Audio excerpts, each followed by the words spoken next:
Good morning, Your Highness, Excellencies, friends and colleagues. I would like to thank you for the opportunity to be here today. It's also an honor to join forces with Educated Child, an organization led by a woman who is an amazing role model, a woman who has shown such relentless dedication to getting every child in school. This is such an exciting day for us because it marks the beginning of a new era in my home country, Colombia. Most of you may know me as an artist, as an entertainer, and that's indeed my calling and what I've been doing since I was 13 years old.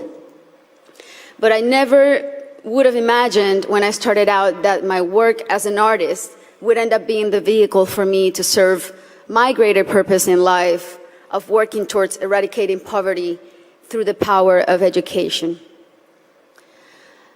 As a Colombian citizen, inequality is a concept that sadly one becomes very familiar with at a very young age.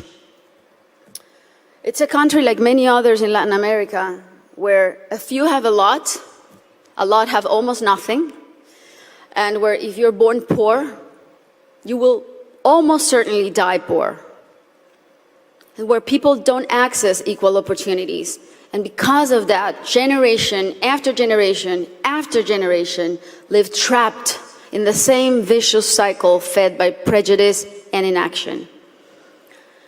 Growing up in my country when I was around 8 years old, I remember I saw kids my age who, instead of being in school, were already working in the streets, were barefoot in the park, kids like me, whose reality was completely different than mine, only because of the circumstances into which they were born.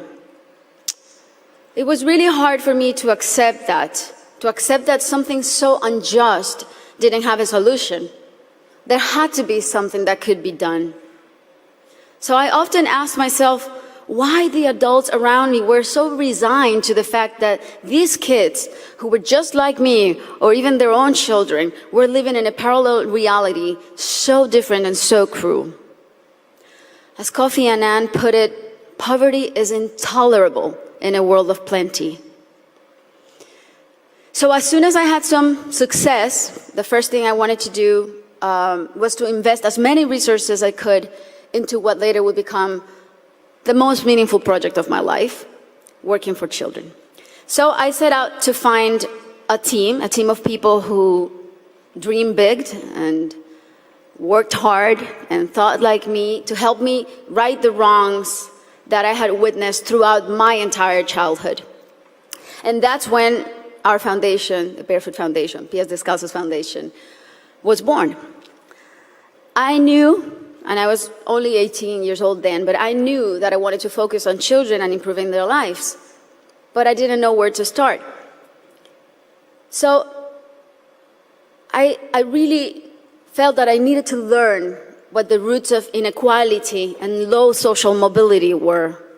So I decided to study the reasons why children were working in the streets, or why some children were being recruited by the violent organizations like the paramilitary or the guerrillas. Why were so many children suffering from chronic malnutrition?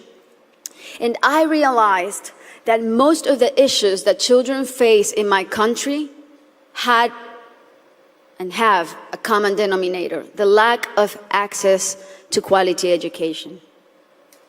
To me, it became crystal clear that education was the surest way to give all of these kids the best fighting chance of improving their circumstances in life, because education is the great equalizer. When I started building schools in Colombia, we chose the most remote areas where there was literally nothing, no infrastructure, no paved roads, no electricity, no potable water. And we decided to build in those places, but not only build schools, but state-of-the-art schools. Schools with comprehensive models that included ECD programs, school feeding programs, parent and teacher training. And another very important part is we decided to engage the government as a strategic partner and made it nearly impossible for them to say no to doing their part by showing them results through our holistic model that really proved to work.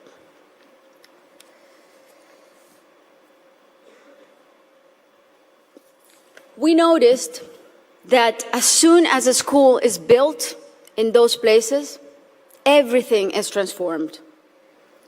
The improvements to the infrastructure were jaw-dropping. Electricity, potable water were made available, made accessible. Roads were paved. Malnutrition plummeted. But the best part of all is the academic results. The kids really responded academically. And now those kids who could have been recruited by the guerrillas or paramilitaries, or that could have had a completely different outcomes for their lives, they're now on their way to the university and thriving in their communities. Some of them are athletes, some of them are professionals.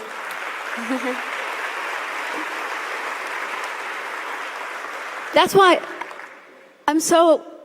it really is a thrill to work for education. That's why I'm so passionate about it, because I've really seen results that are as palpable as this podium. And seeing all these success stories that have a name and a last name has been one of the most rewarding things I've done in my lifetime, even more so than winning Grammys, I think.